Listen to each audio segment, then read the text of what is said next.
Bendiciones mis hermanos, buenas tardes para todos, Dios los guarde y vamos a entrar en el devocional de la tarde, en este estudio del libro de Santiago en el capítulo 2, versículo del 1 al 13. Vamos a estudiar hoy y vamos a pedir al Espíritu Santo que nos dirija en esta devocional, en esta lectura de la palabra, que sea el Espíritu Santo ministrándonos en esta mañana. Bienvenido Luchito, Dios te bendiga. Natalia, Dios te bendiga grandemente por estar ahí también. Y todos los que están llegando en este momento, Rosy, también bienvenidos. Dios los bendiga. Vamos a orar. Les voy a pedir oración, respaldo en oración para que esa palabra penetre en las personas, en el corazón, en la mente, en el espíritu, en todo su ser. Porque la palabra no puede perderse en nosotros. La palabra tiene que dar vida, tenemos que tener un arrepentimiento genuino y tenemos que comprender el propósito de Dios para con nosotros. Yo quiero que usted y yo oremos en esta tarde y le pidamos al Espíritu Santo que nos abra el entendimiento, que nosotros no seamos unos oidores de la palabra, sino unos hacedores de la palabra. Señora Florcita, Dios te bendiga grandemente. Entonces vamos a estar ahí conectados, orando. Vamos a hacer ahora la conexión. Ya nos conectamos por internet, ahora nos vamos a conectar con el Espíritu Santo, con la gracia de Dios, en el nombre de Cristo Jesús. Vamos a darle gracias al Señor por este día, por todo lo que nos ha regalado, y vamos a trabajar en el libro de Santiago. Santiago capítulo 2, versículo del 1 al 13. Hoy vamos a estudiar esa porción de la palabra. Gracias, Señor, te doy por este precioso día, Señor, que nos regalaste, por la bendición de estar acá, Señor, contigo, Señor, leyendo tu palabra, orando tu palabra, creyendo en tu palabra y matando esta carne, Señor, para que podamos ser verdaderos hijos tuyos, Señor. Te doy gracias por la bendición de estar en tu presencia y te pido, Espíritu Santo, en el nombre de Cristo Jesús, que seas tú en medio de nosotros, llenándonos de tu presencia, Señor. Haznos entender, por favor, quita todo velo de incredulidad, todo velo de religiosidad, Señor, que podamos estar aquí viendo tu palabra, oyendo tu palabra, sintiendo tu palabra, Señor, y sintiendo tu presencia, Señor. En el nombre del Padre, del Hijo y del Espíritu Santo, levantamos un altar y glorificamos tu nombre y queremos que tú nos ministres y nos guardes y nos protejas en el nombre de Cristo Jesús. Amén y amén. Bueno, mis hermanos, bendiciones porque estamos ahí buscando esa presencia del Señor. Y recuerden que estamos estudiando el libro de Santiago. Por las tardes el Señor nos ha puesto en el corazón de que leamos, ya van varios libros que hemos leído, vamos con otro libro que es el libro de Santiago. Recuerden que son 66 libros que tiene la palabra de Dios, la Reina Valera. La Biblia que nosotros leemos y enseñamos trae 66 libros y queremos estudiarlos. Aquí ya comenzamos con otro y aquí con el tiempo que Dios nos dé, que podamos aprender algo ha de quedarnos para la gloria de Dios. Aurorita, Dios te bendiga, bienvenida también grandemente. Entonces el versículo 2, acuérdense que antes, el primer versículo, el primer capítulo hablábamos sobre la religión genuina. Aunque el cristianismo no es una religión, sino es una relación entre Cristo y nosotros, la gente lo mira como una religión, pero es tener una relación genuina con el Señor. Ahora, el versículo 2 va a hablar de una fe genuina, porque hay gente que tiene la fe del carbonero. ¿Sí han escuchado ese dicho que hablan de la fe del carbonero? Es una historia de un carbonero, de un minero en España, que le preguntaron que él en qué creía. Y él dijo, yo creo en la Santa Madre Iglesia. Y le preguntaron nuevamente, ¿y qué cree la Santa Madre Iglesia? Y dice, en lo que yo creo. O sea que no creía en nada, esa es la fe del carbonero. Ahora, hay gente que dice que cree en el Señor, pero no le cree lo que Él dice. Hasta los demonios creen en Cristo y tiemblan.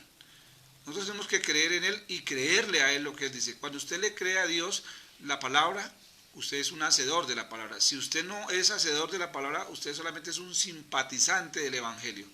Y Dios no va a recoger simpatizantes. Mucha gente se va a quedar por ser simplemente simpatizantes. Sí, me agradaba, me gustaba un poco, sí, es como chévere. Yo escucho a todas las religiones, igual yo miro de qué saco un poquito de cada uno. Eso se llama sincretismo religioso, es una mentira. Dios te bendiga, Ana Zúñiga, allá de Honduras, de su pueblo, de su ciudad que se llama San Lorenzo, en el departamento del Valle. Dios te bendiga, Ana. Y vamos a darle gracias al Señor. Vamos a darle gracias al Señor por esta palabra y vamos a hablar de la fe genuina. Habla sobre el favoritismo es prohibido. O sea, aquí va a hablar este tema del capítulo, es cuando uno tiene favoritos, cuando uno mira a una persona que es pudiente o que tiene formas de ayudar y es la favorita y al pobre lo desprecia. Vamos a leer a ver qué dice la palabra de Dios en el nombre del Padre, del Hijo y del Espíritu Santo. Hermanos míos, que vuestra fe en nuestro glorioso Señor Jesucristo sea sin acepción de personas. Aquí comienza a decir, aquí no hay favoritos. Para Dios no hay favoritos. Para Dios un rico, un pobre, un blanco, un negro, un amarillo, un indio, un zambo, un mestizo, cualquier persona es igual para el Señor. Dios no hace acepción de personas. Dios no mira a las personas con favoritismo. Dios nos ve a todos igual. Es como una madre que tiene hijos. Ella a todos los ve igual, aunque a veces se inclina por más por uno que otro, pero el amor es incondicional sobre los hijos. Entonces aquí el Señor nos quiere dar una enseñanza que nosotros no podemos amar más a este porque tiene más, porque es más bonito, porque es más buena gente, porque me atiende a mí más. No, eso no puede ser así. Aquí debe ser parejito, como una madre mira a sus hijos, como Dios quiere que nosotros lo veamos. El versículo dice, porque si en vuestra congregación entra un hombre con anillo de oro y con ropa espléndida, y también entra un pobre con vestido andrajoso, y miras con agrado al que trae la ropa espléndida, y le decís, siéntate tú aquí en el buen lugar, y decís al pobre, échate tú allí en pie, y siéntate aquí bajo mi estrado, al rico. Entonces, aquí ya estamos metidos en un problema.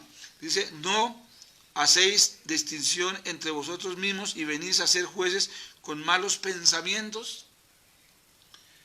Nosotros no podemos hacer eso, nosotros como pastores, porque somos los que más podríamos practicar eso, porque las ovejas, pues no.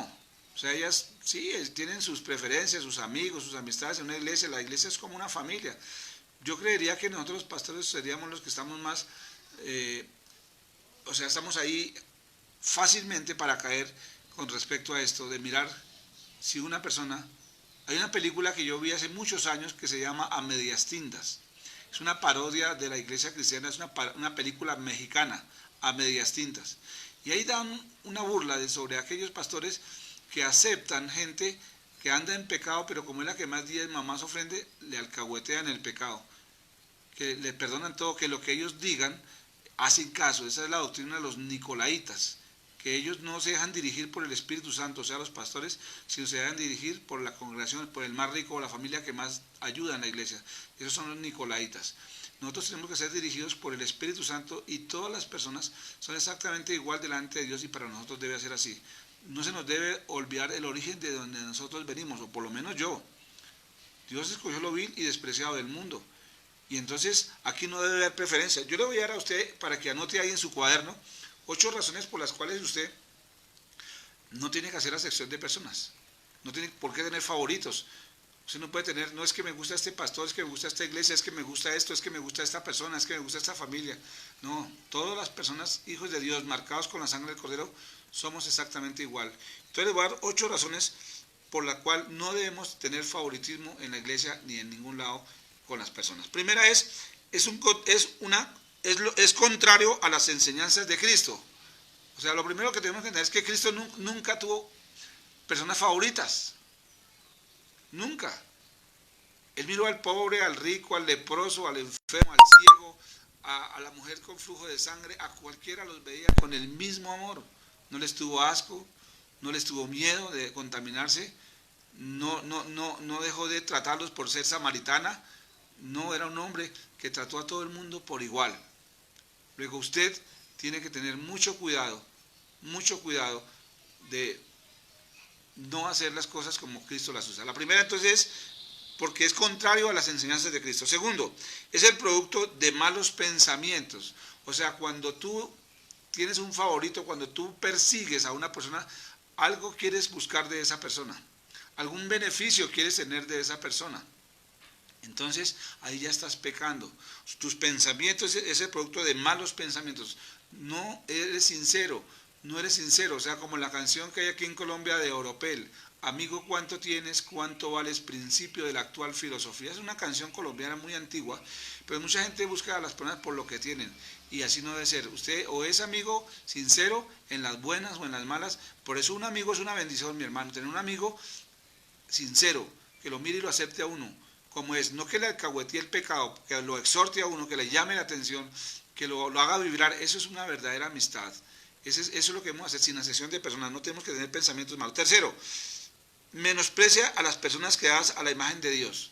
Cuando usted tiene favoritos y desprecia a unas personas, usted está despreciando a personas que son hechas a imagen y semejanza de Dios. Y eso es un pecado, mi hermano. Usted no puede desechar a nadie, no lo puede juzgar por su apariencia, porque si tiene un defecto físico, porque es de así, o es no sé qué, de qué región, o porque es de tal país. A nosotros los colombianos nos han desechado en muchos países porque la imagen que tienen de nosotros es de narcotraficantes y a veces de terroristas. No tanto de terroristas como de narcotraficantes, entonces nos escarban la maleta, el equipaje, nos rompen las cosas, nos decomisan cosas, y no debe ser así. No debe ser así. Cuarto, es una de las consecuencias de motivos egoístas. Cuando tú tienes acepción de personas, tú eres un egoísta. Porque si tú puedes bendecir a un pobre, a veces uno se jacta de atender a un rico, a una persona bien cómoda, de invitarla a la casa, cocinarle, atenderla. Pero si tuviéramos que invitar a una persona pobre, la iglesia no lo haríamos con el mismo entusiasmo. Nosotros somos egoístas cuando lo hacemos. Nosotros no podemos tener acepción de personas. Nosotros tenemos que ser, es una de las consecuencias de motivos egoístas. Nosotros no podemos ser egoístas con nadie, debemos amarlos por parejo, igual a todos. Somos hijos de Dios, somos hermanos en la sangre de Cristo, somos hermanos. Vamos a vivir en la presencia de Dios toda la eternidad, hermanos. Si usted no se aprende a querer aquí, no sirve para vivir allá. Quinto, va en contra de la definición bíblica del amor. En 1 Corintios 13 habla sobre el amor. Todo lo puede, todo lo soporta, todo lo perdona. El amor es todo lo contrario de lo que usted y yo a veces hacemos. Entonces, si usted ama a una persona porque tiene plata y al que no tiene plata no lo ama, entonces eso no es amor, eso es un engaño, eso es egoísmo. Nosotros tenemos que practicar el amor que Cristo tuvo en la tierra por nosotros con los demás, porque yo soy un embajador del Señor. Sexto, muestra falta de misericordia con los menos afortunados. Nosotros no podemos creernos mejores que Dios. Nosotros no podemos juzgar a nadie. Nosotros tenemos, como dice aquí, tener misericordia con los menos favorecidos, ayudarlos, visitarlos, quererlos, orar por ellos, hacerlos sentir importantes, darles un abrazo. Ahorita no podemos abrazar a nadie, pero llegará un momento en que tenemos otra vez el ministerio. Yo que tengo un ministerio con mis brazos de abrazar a las personas y darles un abrazo de papá, entonces mucha gente le gusta esos abrazos, pero ahora no podemos abrazar a nadie, pero damos unos abrazos virtuales, pero amar a la gente es hacerla sentir importante, que para Dios ellos son importantes. Para uno, una llamada, una visita es bien lindo. Mire que hoy estuve hablando con algunas personas por teléfono y entre esas estuve hablando con Natalia allá en Estados Unidos y con Rosy, y qué bendición. Mira, a mí me alegría hablar con ellos porque yo soy de los pastores que pienso que uno debe oler a oveja. Yo no soy pastor de escritorio ni pastor de atril, yo soy más pastor de la calle y los que me conocen saben que es así. Me gusta estar con la gente, ayudarlos, visitarlos, estar ahí pendiente de ellos, me gusta harto eso. Esa es una bendición, un privilegio que tenemos. El séptimo, si usted hace acepción de personas, usted es un hipócrita, y la hipocresía no debe ser para con el Señor. Nosotros no podemos ser hipócritas con la gente. Usted o es o no es, o amas o no amas, o tienes un ministerio, un pastorado de Dios, o eres un pastor carnal. Tú tienes que amar incondicionalmente, no tienes que ser un hipócrita. Y en la última 8 es porque es un pecado hacer acepción de personas. Dios lo cuenta como pecado. Entonces nosotros aquí estamos aprendiendo cosas bien bonitas. Volvamos al versículo 4 del capítulo 2, que dice acá, voy a repetirlo para entrar en el 5, no hacéis distinciones entre vosotros mismos y venís a ser jueces con los malos pensamientos. Quinto, hermanos míos llamados, oíd. ¿No ha elegido Dios a los pobres de este mundo para que sean ricos en fe y herederos del reino que ha prometido a los que le aman? Aquí toca tener mucho cuidado con este versículo, porque cuando dice que si Dios no ha elegido a los pobres, ahí es donde se desarrolla también la teología de la miseria, que para poder heredar el reino de los cielos tiene que ser uno miserable, que tiene que ser pobre.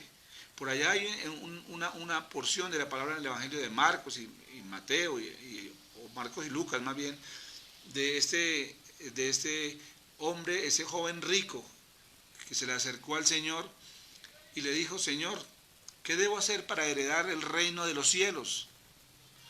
Y entonces, ¿qué le dijo el Señor? El Señor le dijo: amar a Dios sobre todas las cosas, no jurar su santo nombre. Le recitó los 10 mandamientos de la ley, allá que están en Éxodo 20, están los 10 mandamientos. Y entonces el muchacho se quedó mirando a Jesús y dijo: Señor, eso hago. O sea, el tipo decía: yo cumplo la ley al pie de la letra. Entonces el Señor, que conoce los corazones, le dijo: bueno, qué bien que cumpla la ley. Ahora vende todo lo que tienes y ve y repártale a los pobres y sígame. Y dice que se fue muy triste este muchacho porque tenía mucho dinero.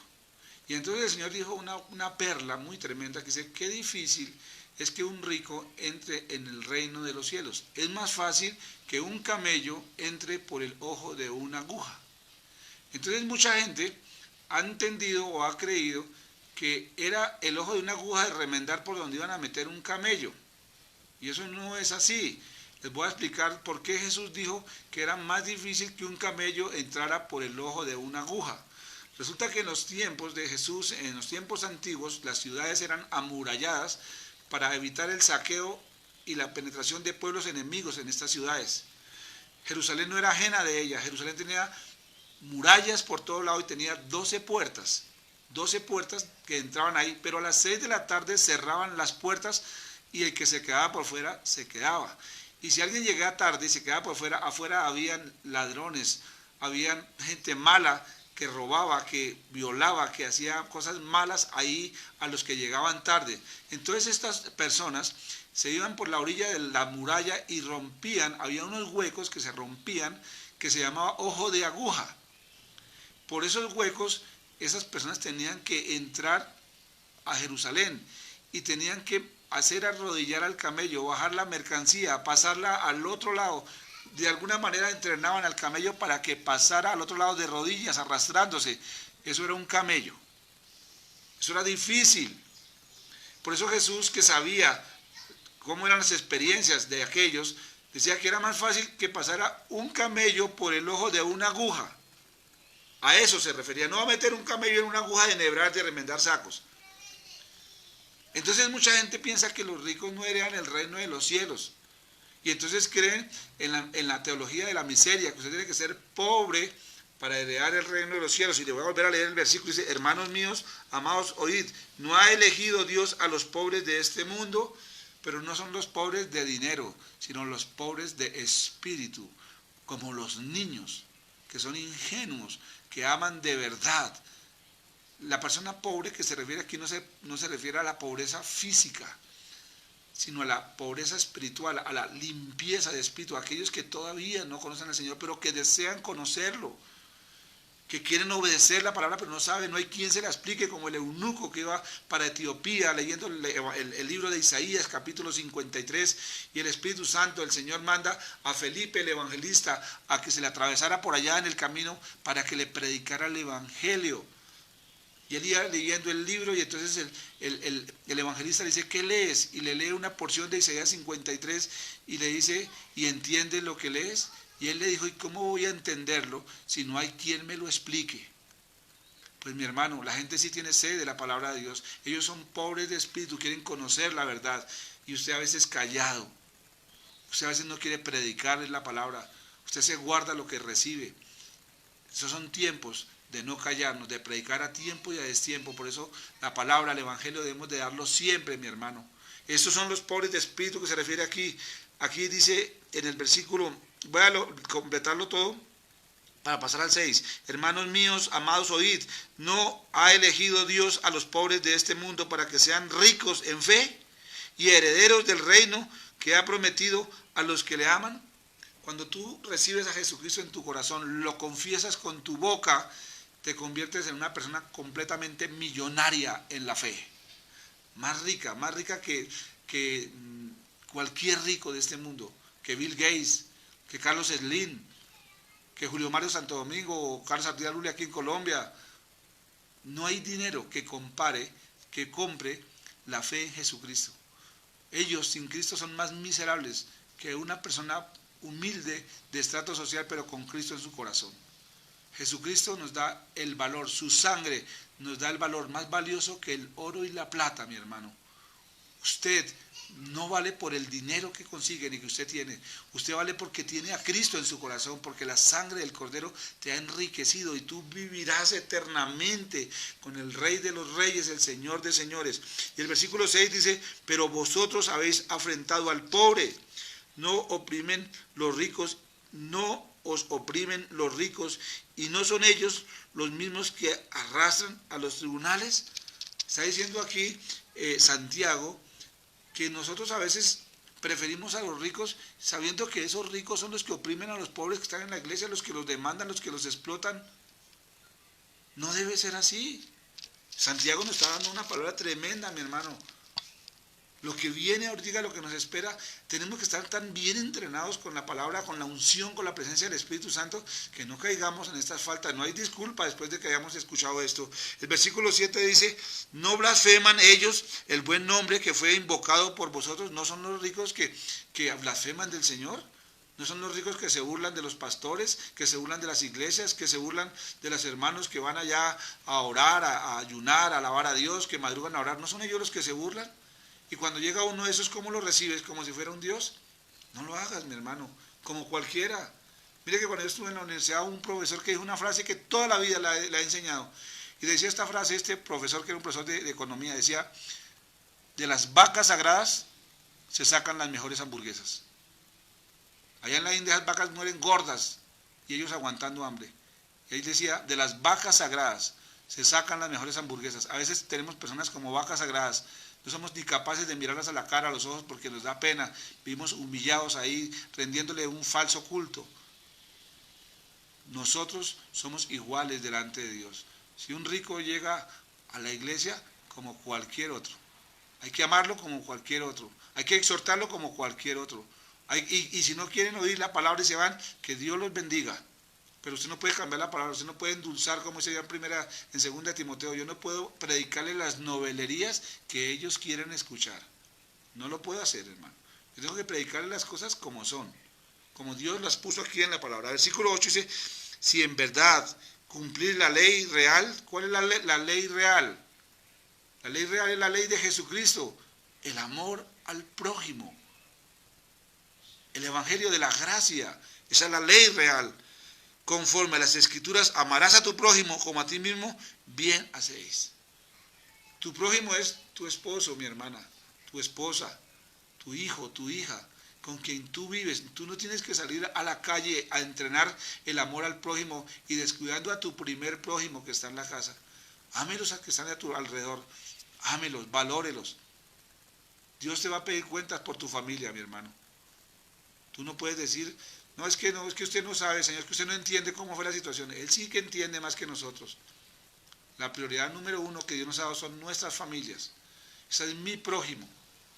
Ese es el prójimo que Dios me dio para yo amar, respetar, cuidar. Dios nos va a pedir cuentas sobre eso, mis hermanos. Ahora, sigue diciendo acá, el 9, pero si hacéis acepción de personas, cometéis pecado y quedáis convictos por la ley como transgresores. 10, porque cualquiera que guardare toda la ley, pero ofendiere en un punto, se hace culpable de todos. Por eso la palabra dice, maldito todo aquel que no cumpla la ley. Nadie pudo, solo Jesucristo pudo cumplir la ley. Nosotros no pudimos cumplir la ley. Usted será bueno en algunas cosas, pero en otras no. Nosotros nos falta mucho pelo para el moño para poder ser esos siervos. Si no fuera por la gracia, ¿qué sería de nosotros, mi hermano? Nosotros necesitamos del Señor, necesitamos de esa ley, de la gracia, del amor de Dios en nosotros, porque nosotros no podemos cumplir la ley, no podemos, somos transgresores de la ley. El versículo 11 dice, porque el que dijo, no cometerás adulterio, también ha dicho, no matarás. Ahora bien, si no cometes adulterio, pero matas, ya te has hecho transgresor de la ley. O sea, si no es una cosa, es la otra, pero que fallas, mi hermano. Si no hubieras fallado, si hubiera habido una persona sobre la tierra que hubiera podido cumplir los 10 mandamientos, solo una, Jesucristo no hubiera tenido necesidad de venir. Porque por ese que lo hubiera cumplido, Dios hubiera juzgado al mundo. Así como Noé. Dios vio a Noé, un hombre justo, no perfecto, había pecado, había fallado. Es más, después del diluvio se emborrachó. Pero vio que él era justo y por él Dios no condenó al mundo. Dios le dio una oportunidad al ser humano de volver a reproducirse y poblar la tierra. Ahora, en la tierra no hubo una persona que hubiese cumplido la ley, porque si no Jesucristo no tendría por qué haber bajado a crucificarse por nosotros. Pero como no hubo ninguno, bajó él y él la cumplió. Y se hizo maldito por mí. Yo no puedo desecharlo. Yo no puedo jugar a ser cristiano. Yo no puedo poner un pie aquí y otro allá. Yo no puedo tener sincretismo religioso en mi corazón. O soy o no soy del Señor. Y el versículo 12 dice aquí: así hablad y así haced, como los que habéis de ser juzgados por la ley de la libertad. Porque juicio sin misericordia se hará con aquel que no hiciere misericordia. Y la misericordia triunfa sobre el juicio. Esa es la misericordia, esa es la justicia de Cristo en nosotros. Él venció y nosotros somos más que vencedores, porque más grande es el que está en mí que el que está en el mundo, mi hermano. Por lo tanto, sea usted agradecido con el Señor, por lo que Dios nos ha dado, por lo que Dios nos está exhortando. Aquí tenemos que mirarnos con el mismo amor. Aquellos que vienen haciendo de mala cara en la iglesia, que todo les molesta, que todo les irrita, estos tienen todavía un trato tremendo, porque si son del Señor y la buena obra que empezó en ellos la perfeccionará, pues le va a tocar un poquito duro el sufrimiento, la molienda, el molino, las 5 vueltas del molino de las olivas machacadas, para que afine y para que sea auténtico y genuino, para que un día le dé gracias a Dios y le pida perdón a Dios por haberse creído mejor que los otros. Ojo con las vacas sagradas, acuérdense que de las vacas sagradas se sacan las mejores hamburguesas. Dios los bendiga grandemente, mis hermanos. Gracias por estar ahí, gracias por acompañarnos, y mañana, si Dios nos dispone, a las 7 de la noche vamos a leer Proverbios capítulo 2. Por la mañana Proverbios y por la tarde Santiago, en el nombre de Cristo Jesús. Vamos a orar y entregarle este altar al Señor y darle gracias a Dios por todo lo que nos has dado. Padre amado Señor, te doy gracias, Espíritu Santo, porque nos has exhortado con tu palabra. Perdónanos cuando hemos sido personas que tenemos favoritos, que tenemos esas roscas dentro de la iglesia, que miramos a unos porque tienen bien y a los que no tienen mal, que a veces el olor de un pobre nos molesta, Señor Dios mío. Perdónanos si lo hemos hecho, Señor Dios mío. Guárdanos, Señor, que podamos mirarlos como tú nos miraste a nosotros, Señor, con misericordia, Señor. Que no hagamos el papel de jueces, Señor Dios mío. Que seamos verdaderos embajadores tuyos, Señor. Que la fe nuestra sea genuina, Señor Dios mío. Una fe que no altere nuestra relación contigo, que no altere tu evangelio ni tu palabra, Señor. En el nombre de Cristo Jesús te doy gracias, te entregamos este altar. Bendigo todas las familias que están conectadas ahí, Señor Dios mío, y los que nos van a oír en el transcurso del día o en estos días o cuando lo escuchen, Padre. Te doy gracias. Yo bendigo, Señor, a cada uno de ellos. Amén y amén. Francita, Dios te bendiga. Pili, todos los que están ahí conectados, Dios los bendiga grandemente. Los guarde y que esta noche sea una noche de bendición, de descanso. Natalia, Aurorita, Lucho, Pilar, señora Flor, bueno, todos los que están ahí conectados, Dios los bendiga grandemente. Bendiciones.